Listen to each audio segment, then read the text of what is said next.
সাথী শাশ্বত সত্যের সাথে সাথে নিয়তির নিষ্ঠুর পরিহাসে আজ দুজনার দুটি পথ দুটি দিকেই চলে গেছে।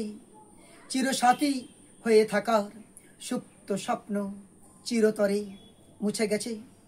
মরুভূমি সম জীবনটা যখন মরুঝড়ে দিক ভ্রান্ত, মরিচিকার পিছনে ছুটে ছুটে ক্লান্ত, তখন তুমি তো বন্ধু মরুত্তানের দিশারি হয়ে খুলে দিলে জীবনের নবদিগন্ত। এই অন্ধকার জীবনে প্রদীপ জ্বালিয়ে তুমি তো দেখিয়াছ আলো, তাই তো অন্য কিছু ভাবি নাই কভু, শুধু বেসেছি তোমায় ভালো। তোমায় যে ভালোবাসি শতরূপে শতবার, জনমে জনমে যুগে যুগে অনির্বার। বন্ধু গো, এই জীবনে চলার পথে কত না সুধীজন আসিবে তোমারই মাঝে, এহেন বন্ধু যেন শরণ বিরাজে।